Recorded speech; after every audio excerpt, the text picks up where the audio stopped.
거룩한 성전에 예배 드리러 오신 여러분을 주의 이름으로 환영하며 축복합니다. 명절들 잘 지내셨지요? 예, 우리 앞집 사람에게 인사하겠습니다. 주의 이름으로 사랑합니다. 축복합니다. 예, 감사합니다. 이제 다 같이 묵도하심으로써 신령과 진정으로 하나님께 예배 드리겠습니다.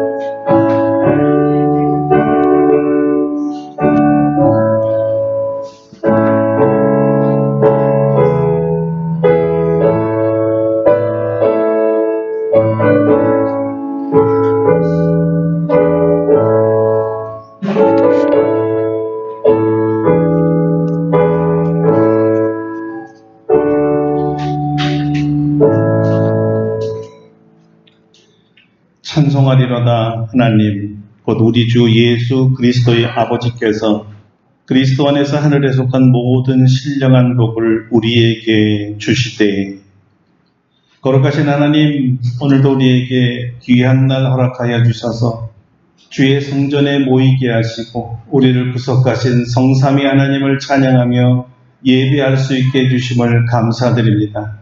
우리 마음과 뜻과 정성을 다하여 주님을 사랑하며 경배하오니 우리의 예배를 받아 주시옵소서.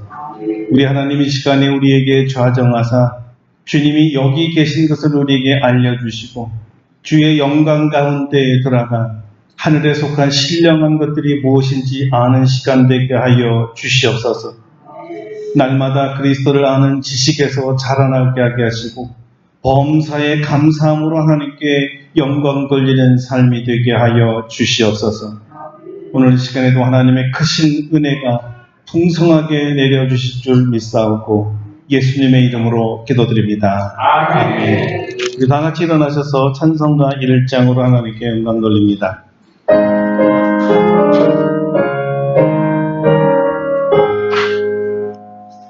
만복의 근원 하나님, 온 백성 찬송 드리고 저 천사여 찬송하세. 찬송 성부 성자 성령 아멘.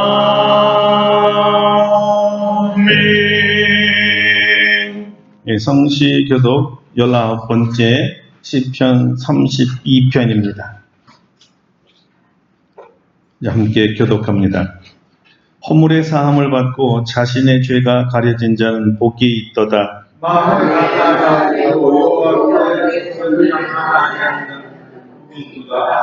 내가 입을 열지 아니할 때 종일 신음함으로 내 뼈가 쇠하였도다.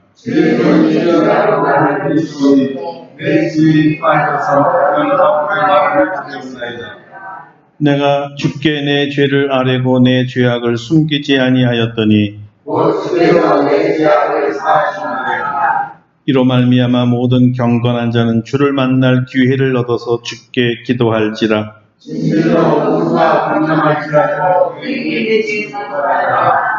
주는 나의 은신처이오니 환난에서 나를 보호하시고 너희 의인들아 여호와를 기뻐하며 즐거워할지어다. 마음이 정직한 너희들아 다 즐거이 외칠지어다. 아멘. 침묵으로 참회의 기도를 드립니다.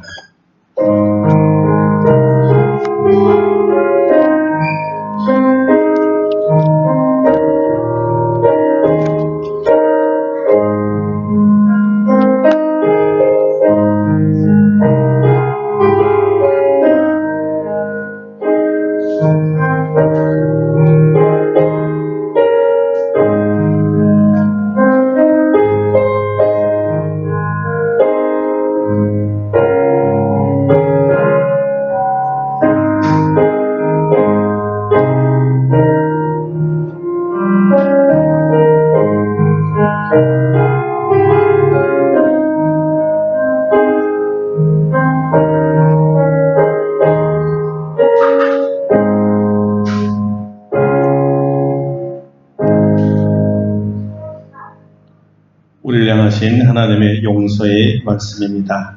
작은 자야, 내 죄사함을 받았느니라. 아멘. 사도신경으로 우리의 신앙을 고백합니다. 나는 전능하신 아버지 하나님 천지의 창조주를 믿습니다. 나는 그의 유일하신 아들 우리 주 예수 그리스도를 믿습니다. 그는 성령으로 잉태되어 동정녀 마리아에게서 나시고 본디오 빌라도에게 고난을 받아 십자가에 못 박혀 죽으시고 장사된 지 사흘 만에 죽은 자 가운데서 다시 살아나셨으며 하늘에 오르시어 전능하신 아버지 하나님 우편에 앉아 계시다가 거기로부터 살아있는 자와 죽은 자를 심판하러 오십니다. 나는 성령을 믿으며 거룩한 공교회와 성도의 교제와 죄를 용서받는 것과 몸의 부활과 영생을 믿습니다. 아멘. 나같이 자리에 앉으셔서요. 찬송가 15장 부르시겠습니다.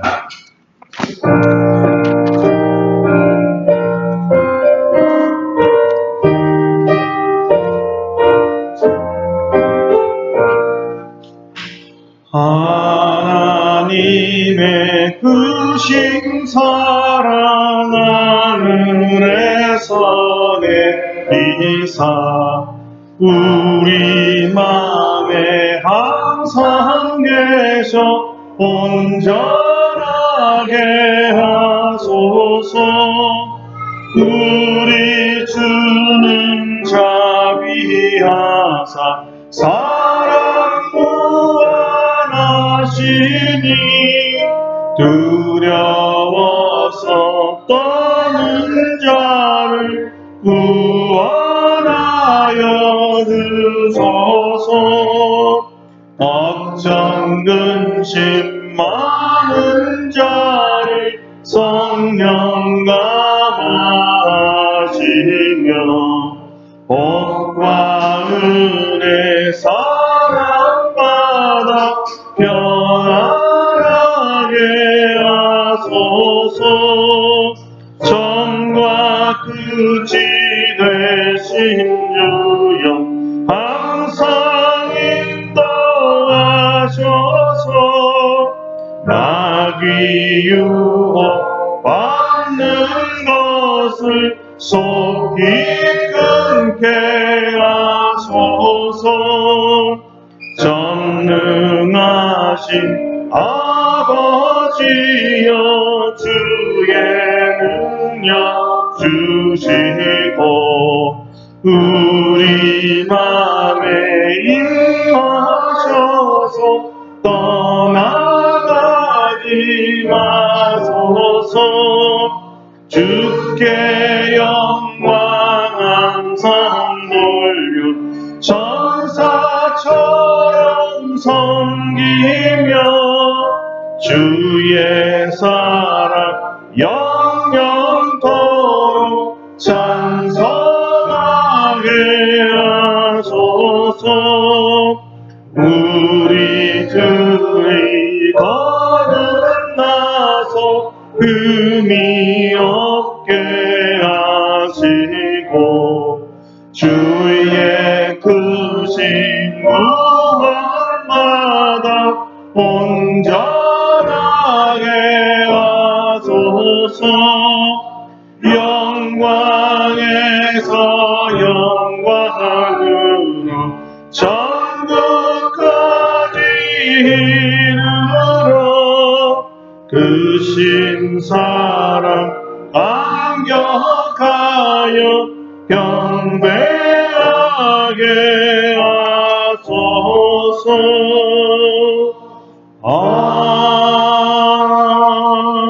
아멘. 주행자님께서 예배를 위해 기도해 주시겠습니다.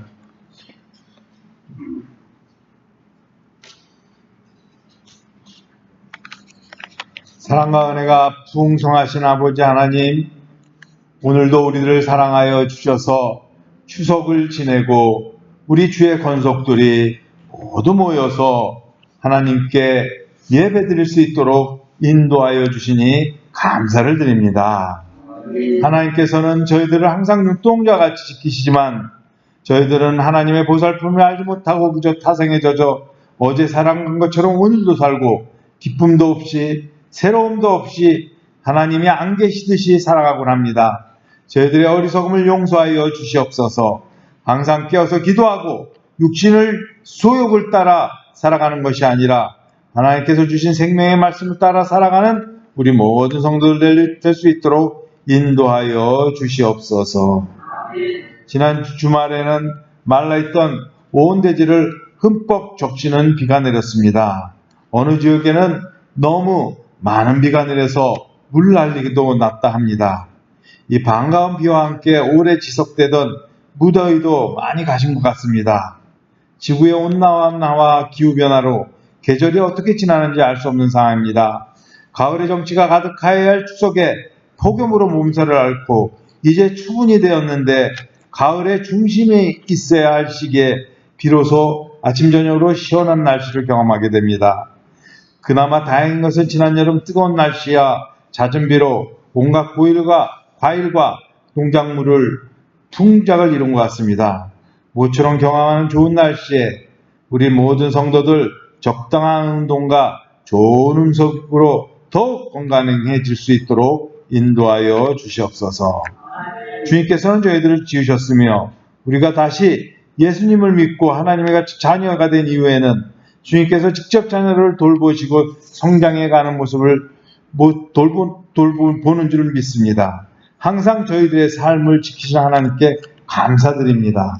이제 저희들이 하나님이 기뻐하지 않는 죄에서 떠나 주님과 동행할 수 있도록 인도하여 주시옵소서. 저희들이 거룩한 삶을 통해 영적으로 깨끗하여져서 저희 안에 예수님이 거하시는데 부족함이 없도록 도와주시옵소서. 예수님께서 내 안에 자정하시고 저희들이 예수님의 인도하심을 받는다면 저희들의 모습은 예수 그리스도와 같이 변할 줄 믿습니다. 우리 모든 성도들의 모습에서 예수 그리스도의 향기가 나타날 수 있도록 도와주시옵소서. 우리 교회는 개척된 이후에 기존의 성도들이 모여서 꾸준하게 예배를 드리며 은혜로운 신앙생활을 할 수 있도록 인도하여 주심을 감사를 드립니다. 하지만 지금은 새로운 성도들과 부흥이 필요한 시점입니다. 우리가 더욱 열심히 기도할 때 우리 교회를 찾는 사람이 늘어나고 많이 등록하여서 질적으로 뿐만 아니라 양적으로 성장하는 교회 될 수 있도록 도와주시옵소서. 우리 교회가 더욱 부흥 성장하여서 하나님께서 맡기신 사역을 잘 감당할 수 있도록 인도하여 주시옵소서. 시간에 겸손한 마음으로 주님 앞에 나아갑니다. 하나님께서 우리들이 정성을 모아 몸과 마음을 다해 드리는 예배를 받아 주시옵소서. 오늘 단위에 세운 담임 목사에게 성령의 두루마리를 던져 주시고 하나님의 말씀을 선포하실 때에 능력의 능력을 더하여 주셔서 말씀을 받는 모든 성도들 은혜 받고 변화받고 새로움을 받는 데 부족함이 없도록 인도하여 주시옵소서. 오늘도 주님께서 예비하신 은혜를 다 받아 누기를 바라와서 이 모든 말씀 우리를 사랑하신 예수님 이름으로 기도드립니다. 아멘.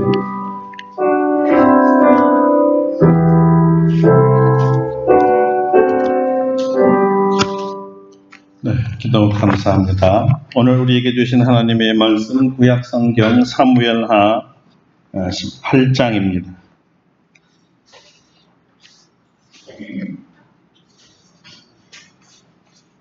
사무엘하서 18장 31절로 33절까지 세 절만 보도록 하겠습니다.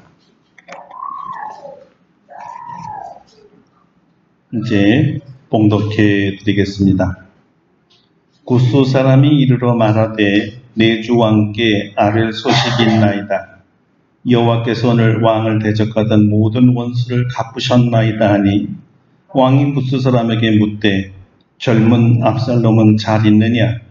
구스 사람이 대답하되 내 주 왕의 원수와 일어나서 왕을 대적하는 자들은 다 그 청년과 같이 되기를 원하나이다 하니 왕의 마음이 심히 아파 문 위층으로 올라가서 우니라. 그가 올라갈 때 말하기를 내 아들 압살롬아, 내 아들 압살롬아, 차라리 내가 너를 대신하여 죽었다면 압살롬 내 아들아 하였더라. 아멘. 할렐루야. 오늘도 우리 말씀으로 크신 은혜 주실 줄로 믿습니다. 오늘은 하늘에서도 눈물이 떨어졌지요 라는 제목으로 말씀을 증거하겠습니다. 오늘 성경 이야기는 아버지 다윗 왕과 아들 압살롬에 관한 이야기입니다. 멜 깁슨의 영화 중에 브레이브 하트라는 영화가 유명하지요. 13세기 말 배경으로 해서 포악했던 잉글랜드의 국왕 롱쉔크가 스코틀랜드의 왕위를 장악하고 잔혹하게 스코틀랜드 사람들을 학대하던 시대를 배경으로 하고 있습니다. 당시 잉글랜드의 이 폭정을 피해서 오랫동안 고향을 떠나서 살았던 윌리엄 월레스는 스코틀랜드로 다시 귀향을 하고요.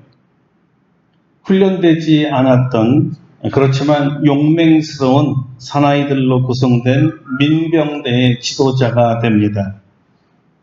잉글랜드의 잔악한 통치에서 벗어나려고 참 자유와 독립을 위해 처절한 투쟁을 하지요. 그렇지만 이제 꿈을 이루지 못한 채 월레스는 자유라는 외마디 한마디, 자유를 외치면서 사형틀에 그만 거기서 죽고 맙니다.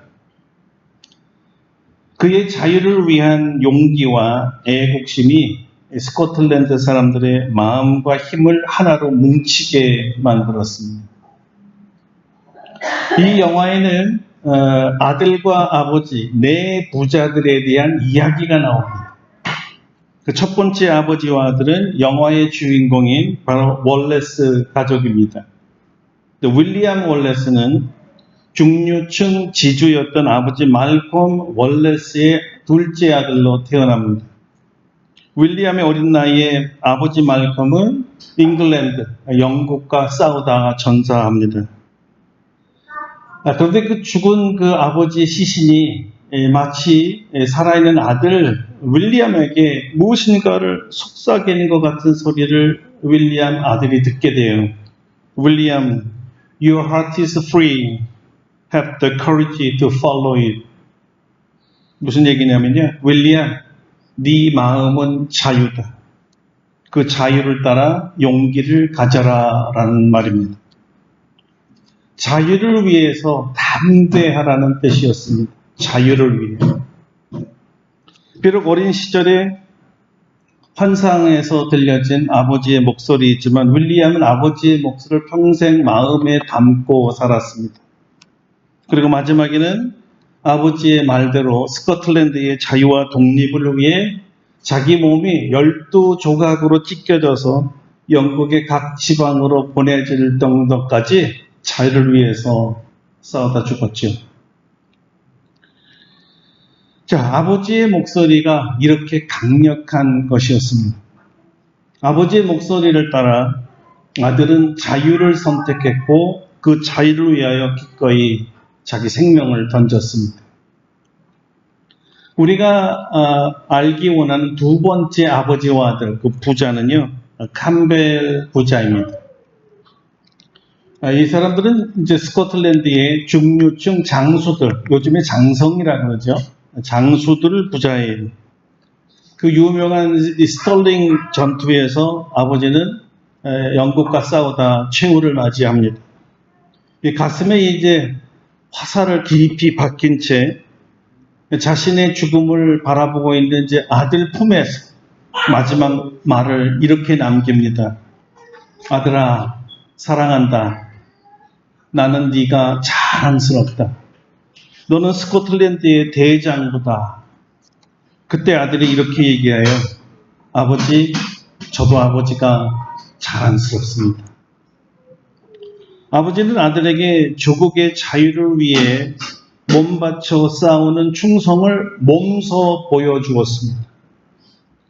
그리고 이 장수, 아버지 장수의 최후 고백이 아주 멋졌는데요. 아주 외마디였습니다. I'm happy. 나는 행복하다. 조국을 위해 싸우다 죽은 것도 행복하고 자기와 같이 조국을 위해 용맹하게 함께 싸운 대장도 아들을 두고 가는 것이 행복하다고 하는 것이었습니다. 바로 이 하미시 캠벨이 윌리엄이 마지막 처형당하는 그 순간까지 함께했던 의리 있는 친구였죠. 아버지의 죽음과 아버지의 가르침대로 산 하미시 캠벨이었습니다. 세 번째 아버지와 아들은 영국의 국왕이었던 롱쉔크 에드워드 1세와 그의 아들입니다. 극도의 정치 권력 추구형이었던 아버지와 아버지의 기대에 못 미쳐서 늘 열등감으로 사는 아들인데요. 이 아들은 또 게이였습니다. 자신의 이익을 위해서는 수단 방법을 가리지 않는 아버지 밑에서 살았고요. 존경과 순종보다는 평생을 저항과 불순종으로 아버지를 적대시하며 살았던 아들이었습니다. 망가진 부자관계죠. 이들에게는 아들에 대한 사랑이나 아버지에 대한 존경이 전혀 없었고, 아버지는 아들이 죽기를 바라고 아들은 아버지를 죽기를 바라는 불행한 부자였습니다. 넷째는 추락한 스코틀랜드의 왕족 브루스 부자입니다. 아버지는 전쟁에 지고 문둥병에 걸려서 썩어가는 얼굴을 가리면서 지하에 살면서도 모든 신료들을 실제 조종하고 아들마저 병들게 만들어버리는 아버지였습니다. 이상보다는 철저하게 신리를 추구하는 형이었죠. 조국의 안녕과 번영보다는 자신의 안락과 지위가 훨씬 더 중요했던 사람입니다. 영국과 스코틀랜드의 전투에서 윌리엄 몰래 영국 왕 롱쉔크와 밀약을 맺고 아들 로버트를 앞세워서 오히려 스코틀랜드의 민병대를 토벌하도록 음모를 꾸몄습니다. 로버트 아들은 철저히 아버지에게 이용당했지요. 왕과 왕자가 자기 민족을 버린 거예요. 자기 군대를 버렸어요. 자기 군인들을 죽였습니다. 왜요? 왕권 유지하겠다. 비겁과 비열로 눈앞의 영달을 위해서 민족도 백성도 조국도 다 버린 부자입니다. 여러분, 이 네 부자들을 보면요, 한 가지 공통점을 발견할 수 있습니다. 그게 뭘까요? 부전자전입니다. 부전자전. 아버지의 가르침은 이토록 자녀에게 거대한 영향력을 미친다는 뜻입니다. 아들은 아버지의 삶을 바라보며 자랍니다. 자녀를 어떻게 가르치냐에 따라 자녀들의 장래가 좌우된다는 뜻입니다.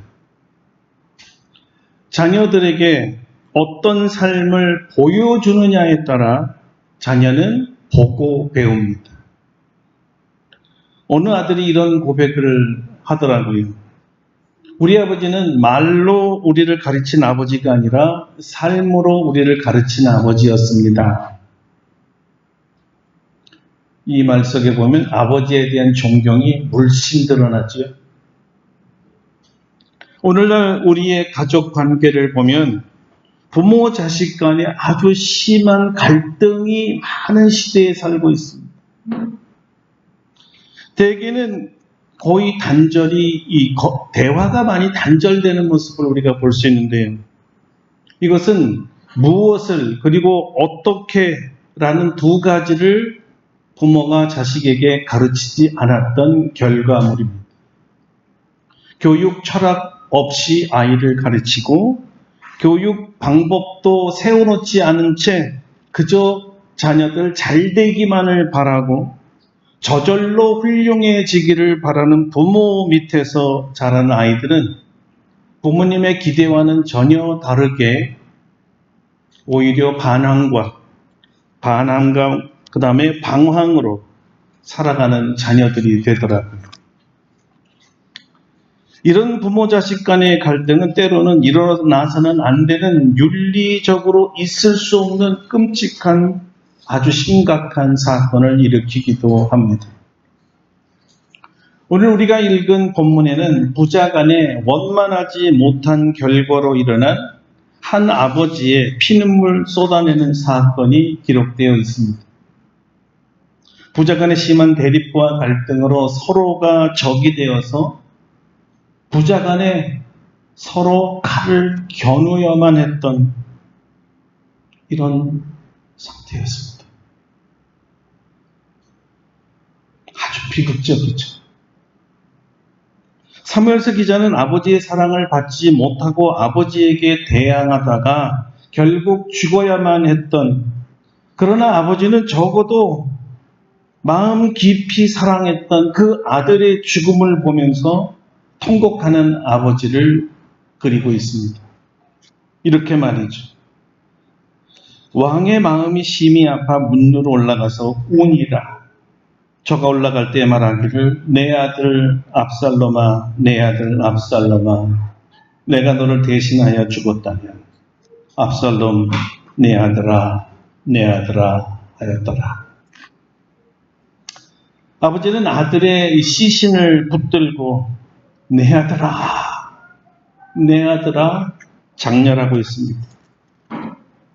사랑하는 여러분, 자식이 자신의 눈앞에서 죽은 시체가 되어 누워있는 것을 봐야만은 그 아버지의 심정을 아십니까? 이 사건 전에 다윗이 하나님의 말씀을 업신여기고 우리아의 아내 밧세바를 간음하고 이 죄를 은폐하기 위해서 우리아를 죽였습니다. 그때 하나님께서 다윗의 죄를 지적하시면서 다윗에게 이런 형벌을 명하셨습니다. 이제 네가 나를 업신여기고 햇사람 우리아의 철을 빼앗아 네 철을 삼았은즉 칼이 네 집에 영원히 떠나지 아니하리라. 칼이 너의 집에 영원히 떠나지 아니하리라. 나단 선지자를 통해 전해준 하나님의 이 죄에 대한 징벌, 그 심판이 그대로 성취되었습니다. 칼이 집안을 떠나지 않았죠. 아버지의 한 번의 실수가 이처럼 엄청난 결과를 만들어냈습니다. 아들 압살롬의 반역을 일으켜서 아버지 다윗의 코끝에다 칼을 겨눴으니까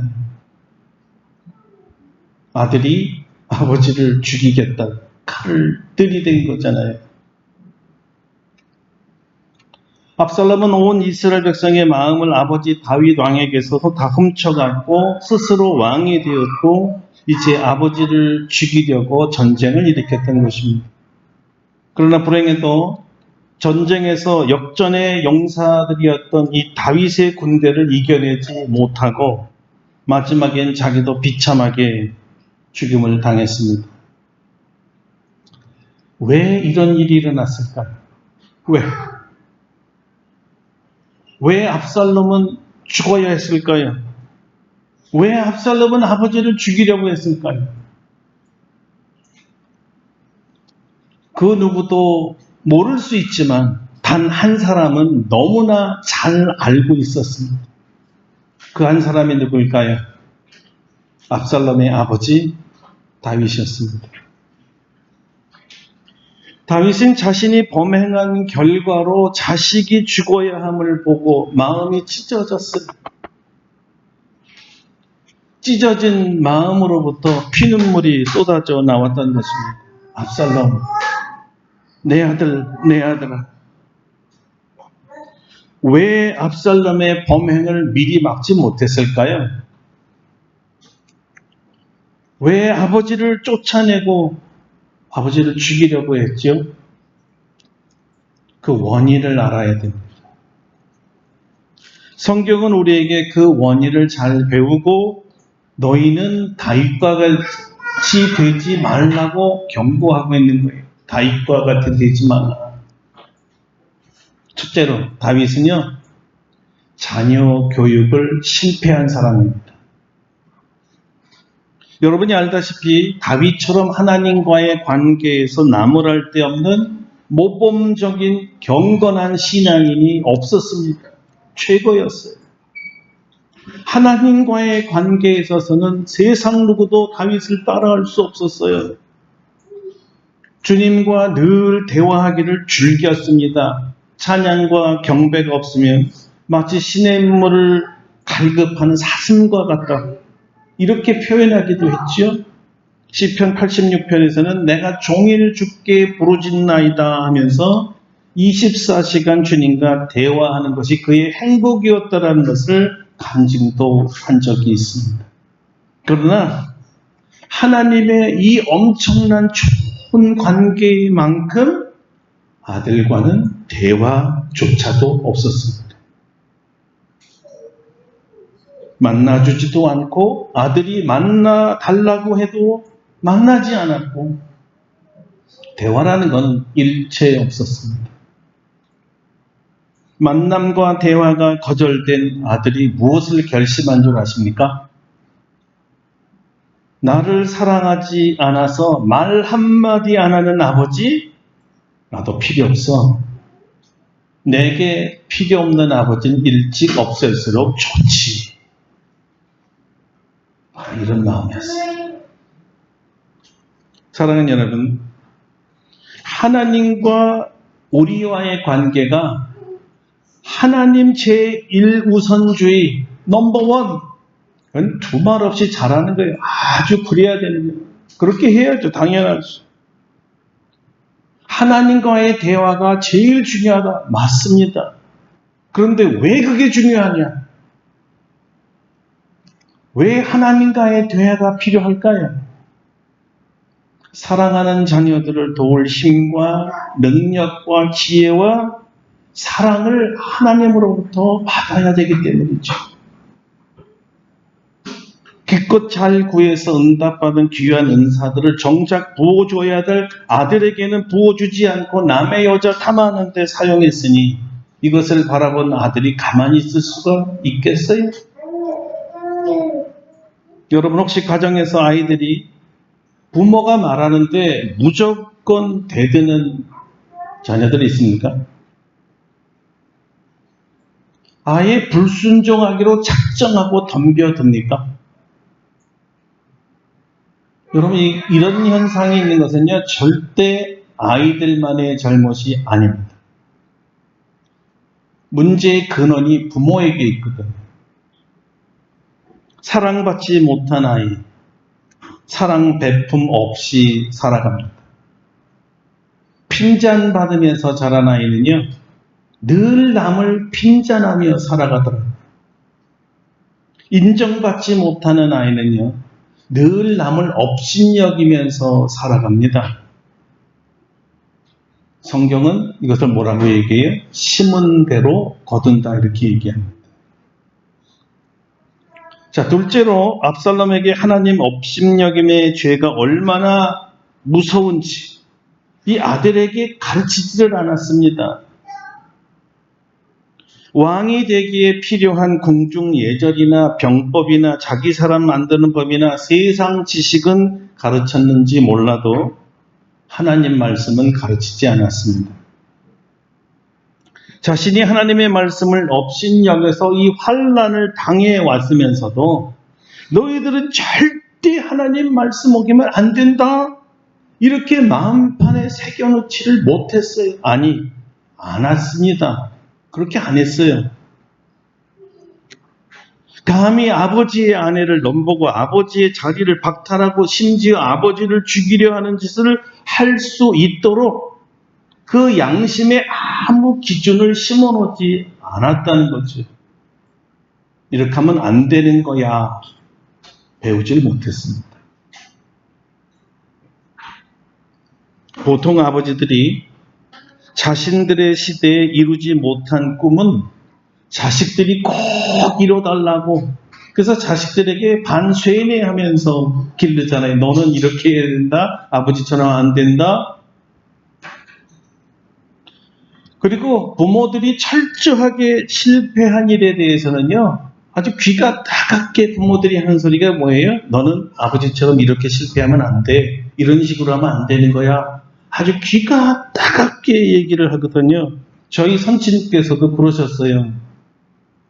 저희 선친께서도 배우지를 못했어요. 그게 한이 되셨어. 내가 배우기만 잘했으면 이렇게 살지 않았을 텐데 그냥 귀에 따갑게 저에게 한 소리가 뭐냐? 너는 반드시 공부를 많이 해라. 아버지 한을 풀어달라는 거죠. 근데 제가 선친 살아계실 때 이 교훈을 순종하지 못하고 실천하지 못했어요. 마음에 한이 되더라고요. 아버지께 효도하지 못한 게 아버지 돌아가시고 나니까 그때 후회가 돼요. 그래서 저도 우리 아들한테 똑같이 얘기해줘. 아버지처럼 청소년 때 방황하지 말고 청소년 때가 가장 중요하니까 이때 올인해라. 네 평생을 차원한다. 이게 다 부모님들이 여러분들이 한 말 아니겠어요? 근데 웬일인지 이 다윗은 아들 압살롬에게 남의 여인 절대 건드리면 안 된다. 살인하지 마라. 탐내면 안 돼. 거짓 증거도 안 돼. 하나님의 말씀을 가르치질 않았어요. 자기가 그렇게 하나님 말씀 때문에 당했으면서도 아들에게 가르치질 않았어요. 자신이 저지른 계명 파괴를 아들이 똑같이 저지르는 것을 보고도 아들 이러면 안 돼. 아버지 봐라. 얼마나 하나님의 징계가 무섭니? 절대 그러면 안 되는 거야. 성경에 이런 얘기가 없어요. 암놈이라는 또 다른 아들이 압살롬의 노의를 겁탈을 해요. 근친상간을 해요. 근데 암논에게 다윗은 한마디를 안 합니다. 압살롬에게 와서 아들아 얼마나 괴롭니? 한마디 안 해요. 여러분, 자녀의 잘못을 보고도 비행을 보고도 아무 말 못하십니까? 왜 못하십니까? 바른 말 하면 요즘 아이들은 부모도 때려요. 부모를 죽이는 사람도 TV에 많이 나와요. 여러분 자녀들이 그럴까봐 두려워서 그렇지. 아닙니까? 그런데 정작 진리로 바른 교훈을 하지 않았기 때문에 자녀들이 대드는 겁니다. 잠언에서는 이렇게 분명하게 이 점을 밝히고 있습니다. 초다를 참아 못하는 자는 그 자식을 미워합니다. 자식을 사랑하는 자는 근실히 징계하느니라. 매를 아끼는 것은 자식을 사랑하지 않는 것이다. 자식을 사랑하는 사람은 훈계를 게을리하지 않는다. 네가 네 아들에게 소망이 있은지 그를 징계하고 죽일 마음은 두지 말지니라. 마땅히 행할 길을 아이에게 가르치라. 그리하면 늙어도 그것을 떠나지 아니하리라. 다윗은 이제 아들의 죽음 앞에 자신이 바로 가르치지 못한 점을 뉘우치며 아들이 죽은 다음에야 땅을 치고 통곡하고 있는 것입니다. 내 아들 압살롬아, 너를 죽게 한 것이 바로 예비야. 너를 죽게 한 게 바로 예비다. 더더욱 자신이 저지른 죄의 대가를 아들이 받아서 죽었다는 이 사실이 다윗의 억장을 무너뜨리게 만든 거였죠. 죽은 아들의 시체를 부둥켜 안고 문자 그대로 대성통곡, 그것밖에 할 게 없었어요. 내 아들 압살롬아. 여러분, 세상에서 가장 큰 쇼크가 무엇인지 아십니까? 이혼, 굉장히 큰 쇼크입니다. 그러나 제일 큰 쇼크는 아니에요. 명퇴, 쇼크죠. 회사 부도 쇼크입니다. 그러나 가장 큰 쇼크가 아닙니다. 세상에서 가장 큰 쇼크는 사랑하는 자녀의 죽음이라고 합니다. 새끼가 죽었을 때만큼 쇼크가 없는 거예요. 한국인에게는 자식이 부모보다 먼저 죽으면 불효 중에 불효라 그러죠. 그만큼 쇼크기 때문에. 한 재상이 부모와 자식을 한 날에 동시에 다 잃었다 그러는데요. 그래서 이렇게 어떤 사람이 물어봤대요. 누가 죽을 때 더 슬펐어요? 이 사람이 이렇게 대답했다고 합니다. 어머니가 죽었을 때에는 눈이 떠져서 울었는데 아들이 죽었을 때는 눈이 부어서 떠지지 않더라. 둘 다 소중한 사람들이지만 자식의 죽음이 더 고통스럽다는 거예요.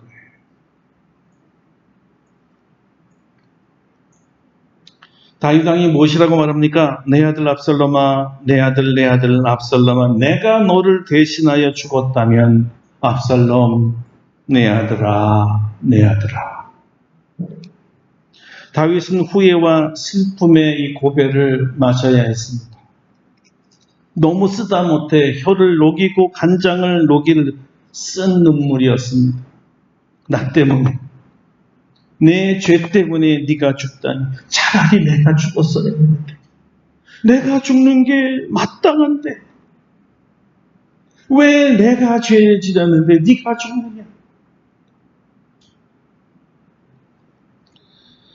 사실 이 전쟁이 일어나는 그 시작부터 다윗은 마음이 매우 혼돈스럽고 불안했습니다. 왜냐하면 이런 생각이 스쳐 지나갔기 때문에 혹시 이 전쟁에서 하나님께서 내 아들을 데려가신 것은 아닐까? 그때 하나님이 예언을 하셨는데.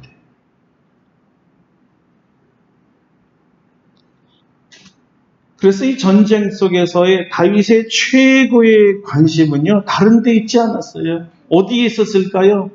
여러분, 다윗이 원하는 것은 전쟁의 승전보가 아니었습니다. 아버지의 오로지 한 관심은 아들에게 있었습니다. 아들이 살았느냐? 아들이 평안하냐? 아들의 안녕과 생명이었죠. 그 아들을 향한 마음, 사랑하는 마음, 여러 군데 아주 애절하게 보입니다. 18장을 여러분 길어서 읽지 못했지만 이런 내용들이 나와요. 내 아들 압살롬을 너그러이 대해달라. 누구든지 압살롬을 해하지 말라. 청년 압살롬이 잘 있느냐? 내 아들 살아있느냐? 전쟁을 하는데 오직 관심이 아들밖에 없는 거예요. 여러분, 자녀들이 가져온 졸업 사진, 단체 사진 혹시 보신 적 있으세요? 몇백 명 같이 찍은 거. 졸업사진 가져왔어요. 그 단체 사진 딱 가져오면 여러분 뭐만 봅니까? 우리 아들 옷 몇째 줄이에요? 어디 있지? 아들만 찾는 거예요. 우리 아들 어디 있지? 우리 딸 어디 있어? 다른 사람들은 아예 관심이 없어요. 눈에 보이지도 않아요. 우리 딸 어디 있어? 500명이 찍으면 499명은 들러리예요. 다 엑스트라들이야. 우리 아이를 위해서 사진 찍어준 거예요. 그렇죠? 그 단체 사진의 의미가 없어요. 보면 내 아들이 어디 있지? 가운데 있네. 우리 딸 이거예요. 무슨 얘기인지 아시죠? 이게 부모의 마음, 아버지의 마음, 어머니의 마음이라는 오직 내 자식이 최고죠. 다윗은 어떻게 차라리 자신이 죽어야 된다고 말했을까요? 다윗이 아들 압살롬의 이름을 부르며 통곡했을 때 흘렸던 그 눈물은 사실 회개였습니다. 그러니까 회개의 눈물이었죠. 내 죄 때문에. 회개만 한 것이 아니라 다윗은 용서도 했습니다. 용서할 수밖에 없었죠. 아들이 자기를 향했던 무모한 짓, 반윤리적인 행동, 다 자기 죄 때문이었기 때문에 다 용서가 저절로 된 거였어요. 용서받은 사람은 다른 사람의 허물을 용서할 수 있잖아요. 자신이 회개했을 때 하나님으로부터 용서를 받았기 때문에 다윗은 이제 누구의 허물도 누구의 과실도 용서할 수 있는 사람이 되었어요. 하물며 아들이 자기에게 대항했던 거 용서 못하겠어요? 자기 때문에 일어난 일인데. 어쩌면 아들을 용서했다라는 이 표현보다는 오히려 아들 나를 용서해 주라, 이게 더 맞았던 것 같습니다. 아들, 애비 때문에 이렇게 됐으니 용서해. 그런데 여러분, 여기서 하나 우리가 반드시 알아야 될 게 있어요. 용서 구하는 거 굉장히 힘들어요. 아버지가 아들에게 용서 구하는 거 엄청 힘듭니다. 그러나 다윗이 지금 용서를 해주죠? 그런데 중요한 건 시점이죠. 언제 이것이 일어났어야 됐어요? 압살롬이 죽기 전에 했어요. 죽은 다음에 용서해달라는 말이 무슨 소용이 있겠어요? 아무 소용이 없어요. 살아있을 때 용서를 구했어야죠. 여러분, 죽기 전에 여러분이 설사 부모일지라도요, 자녀들에게 잘못한 것이 있다면요, 용서를 구하세요. 그 아이들이 죽기 전에, 여러분이 죽기 전에 해야 될 일이에요. 살아있을 때 해야 될 일이라는 거죠. 이렇게 부모가 용기 있게 자녀들에게 용서를 구하는데, 부모가 자식에게 잘못했다고 용서를 빌 때 용서하지 않을 자녀들이 있겠어요? 황송하죠. 다윗이 압살롬을 용서하며, 용서를 구하면서 차라리 내가 죽었으면 이렇게 통곡했던 것입니다. 자, 여기서 우리는 또 한 가지를 발견하는데요. 이 다윗의 마음이 하나님의 마음과 이심전심이었다는 사실입니다. 무슨 뜻일까요? 다윗은 자신이 범죄한 것, 밧세바를 간음하고 우리아를 죽였던 이 대역죄를 회개했을 때 하나님께서 자기를 용서하시면서 하나님이 흘리신 눈물을 보았습니다. 왜 하나님께서 눈물을 흘리셨을까요? 여러분, 이것을 아셔야 됩니다.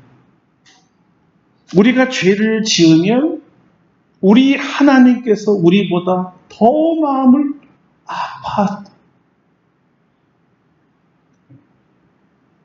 전지하신 하나님께서 장차 이 죄로 아파할 우리를 보면서 더 아파하시는 거예요. 하나님께서 이 죄로 아파하는 우리 모습을 보시는 것이 너무나 괴로워서 생각해낸 것이 하나 있습니다. 바로 아들 예수 그리스도를 대신 아파하게 한 거죠. 그래서 예수님을 이 땅에 보내셨고 오신 목적대로 십자가에서 우리 죄를 담당하시며 못 박혀 죽으셨습니다. 그런데 막상 그 십자가에서 아무 죄 없는 사랑하는 아들이 죄 많은 사람들을 위해서 죽어가면서 아버지 저들의 죄를 용서해 주세요 외마디를 외치며 머리를 떨굴 때 이 모습을 바라보는 아버지, 하늘에 계신 그 아버지도 눈물을 쏟아내셨다는 거 아닙니까? 아버지도 피눈물을 쏟아낸 거예요. 내 아들, 내 아들. 차라리 내가 갈 거. 차라리 내가 가서 죽을 거.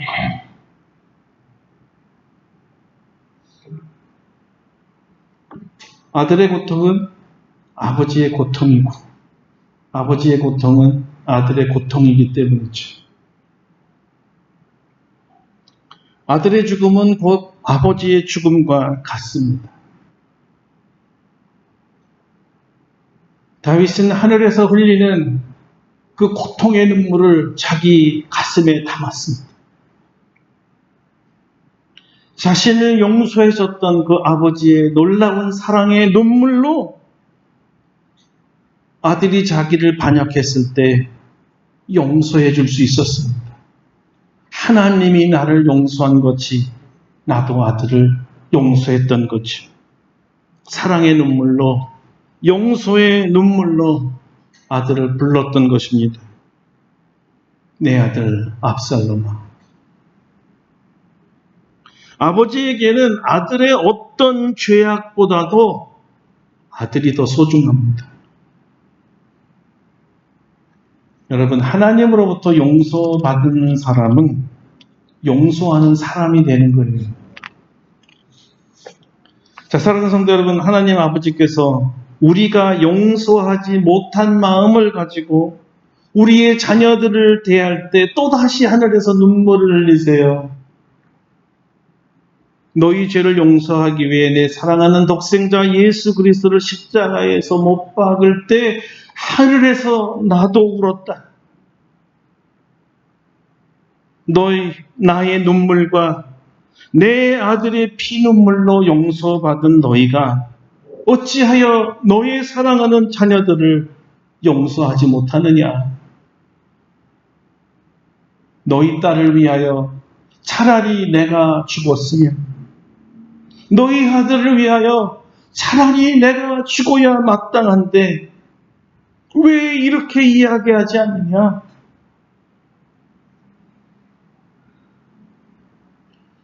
하나님으로부터 용서받은 사람이라면 사랑하는 자녀들이잖아요. 다른 사람 아니잖아요.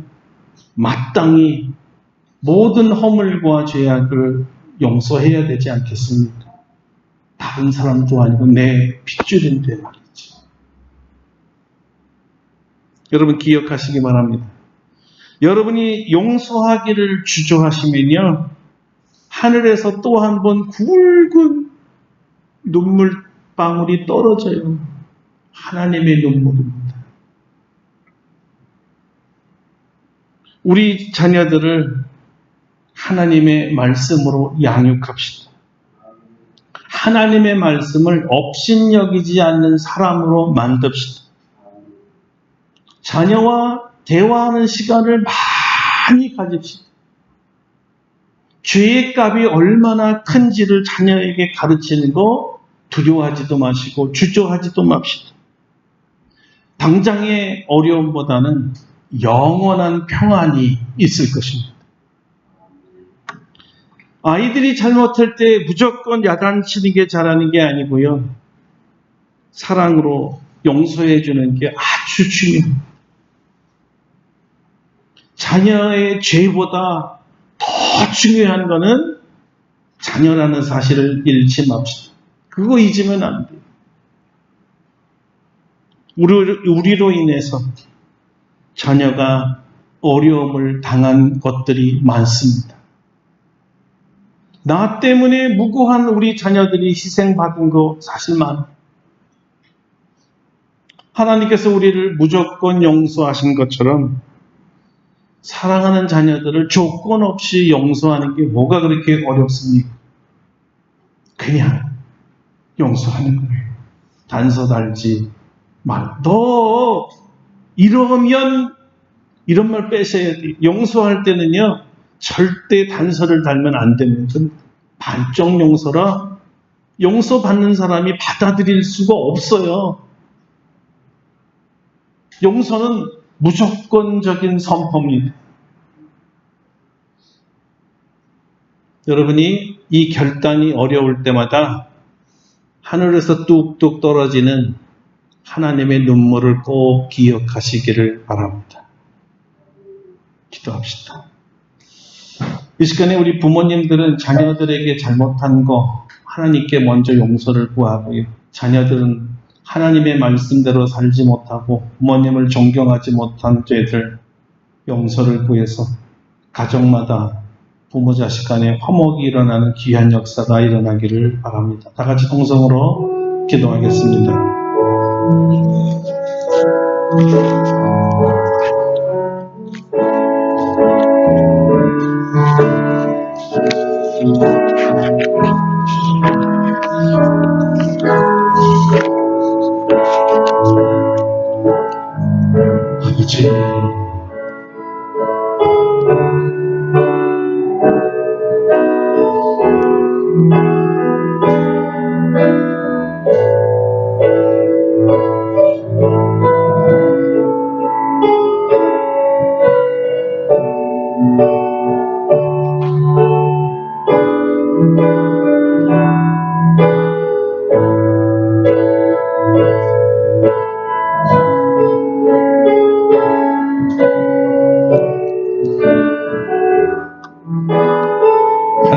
아버지, 하나님께서 우리를 용서하시기 위해서 아들 예수까지 주셨습니다. 아무 조건 없이 용서해 주셨습니다. 부자 간에, 부모 자식 간에 서로 용서하기를 원합니다. 살아있을 때 말이죠. 죽기 전에 용기를 내서 더 큰 범죄를 막고 하나님의 징벌을 막고 화목한 가정으로 지낼 수 있도록 도와주시옵소서. 용서하는 아버지, 용서하는 자녀들 되도록 역사하여 주옵소서. 예수님의 이름으로 기도드립니다. 아멘.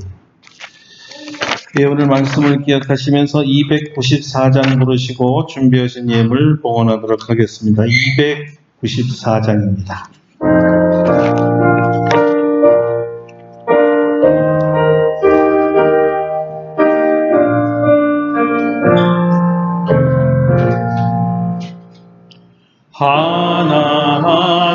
하나님은 내 아들을 주시는 데까지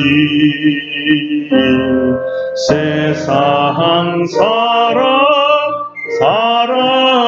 사랑하니 참 사랑이로다.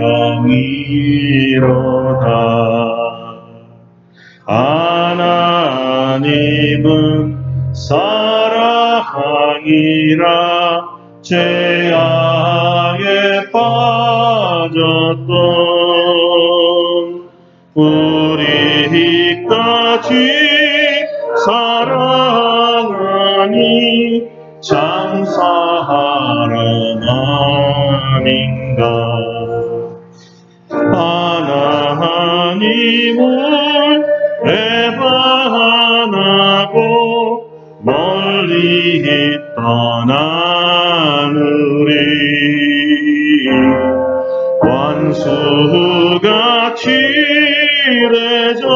대적하나 사랑하여 주네. 하나님은 사랑이라 죄악에 빠졌던 우리까지 사랑하니 참 사랑 아닌가. 세상 죄를 사시려 우리 죽을 대신 성자 예수 십자가에 고난 받으셨네. 하나님은 사랑이라 죄악에 빠졌던 우리까지 사랑하니 참 사랑 아닌가. 이 사랑에 감사하여 곧 주께 나오라. 고난 영혼 주께 맡겨 구원을 얻으라. 하나님은 사랑이라 죄악에 빠졌던 우리까지 사랑하니 참 사랑 아닌가.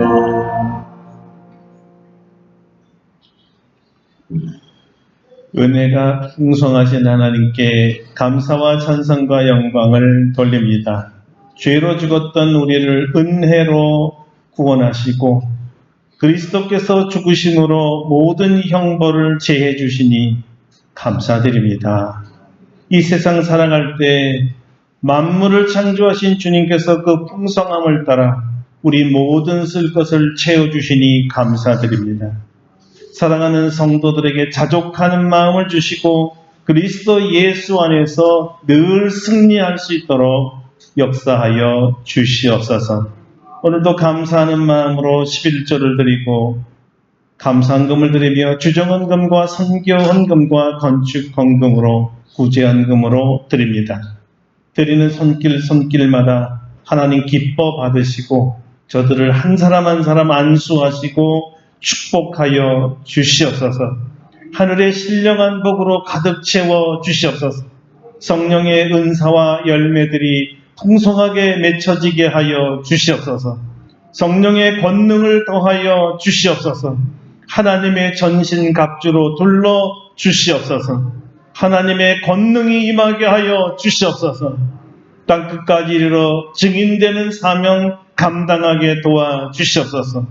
아름답고 복된 교회를 위해서 이 교회를 통해 선교하는 모든 선교지에 하나님 열매 있게 하여 주시고 선교사들과 기관들을 축복하여 주시옵소서. 우리 교회의 재정이 10배, 100배 늘어나 더 많은 생명을 살리는 데 사용되도록 우리 모든 성도들의 산업에 복을 내려 주시옵소서. 우리 교회가 부흥되기를 원합니다. 부흥의 주님께서 말씀을 통하여 오순절의 역사가 일어나게 하여 주시옵소서. 우리에게도 한날에 베드로의 설교를 통하여 3,000명의 회심자들 수학을 얻었듯이 영혼을 추수하는 교회 되게 하여 주시옵소서. 한 주간도 주님의 말씀대로 살게 하시고 오늘 말씀대로 용기를 내어서 부모 자식 간에 서로의 죄를 고하며 용서한 하나님 나라가 이루어지는 모습을 꼭 보게 하여 주시옵소서. 예수님의 이름으로 기도드립니다. 아멘. 아멘.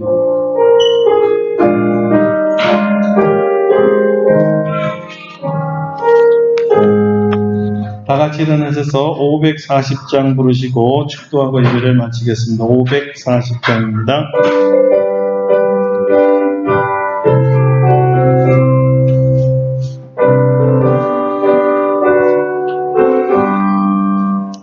주의 음성을 내가 들으니 사랑한단 말일세.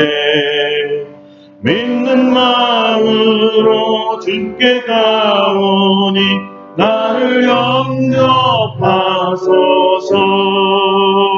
내가 매일 십자가 앞에 더 가까이 가오니 구세주의 흘린 몸의 피로써 나를 정케 하소서. 주여 넓으신 은혜 베푸사 나를 받아주시고 나의 꿈은 뜻 주의 뜻같이 되게 하여 주소서. 내가 매일 십자가 앞에 더 가까이 가오니 구세주의 흘린 몸의 피로써 나를 정케 하소서. 주의 보좌로 나아갈 때에 어찌하니 기쁠까. 주의 얼굴을 항상 배우니 더욱 친근합니다. 내가 매일 십자가 앞에 더 가까이 가오니 구세주의 흘린 법에 비로소 나를 정케 하소서. 우리 구주의 넓은 사랑을 증량할 자 없으며 주가 주시는 참된 기쁨도 헤아릴 수 없도다. 내가 매일 십자가 앞에 떠나가이 가오니 구세주의 흘린 법에 비로소 나를 정케 하소서.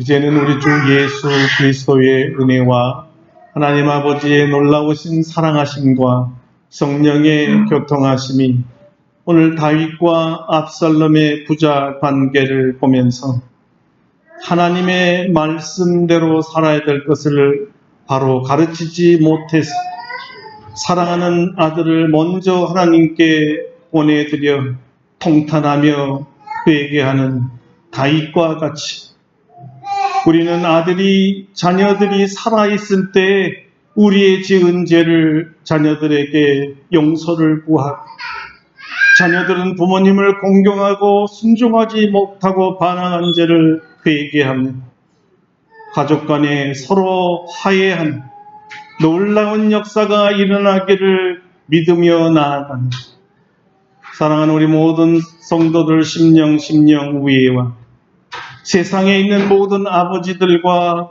아들들 위에 어머니와 딸들 위에 이제로부터 영원토록 함께 하시옵기를 간절히 축원하옵나이다. 아멘. 아멘.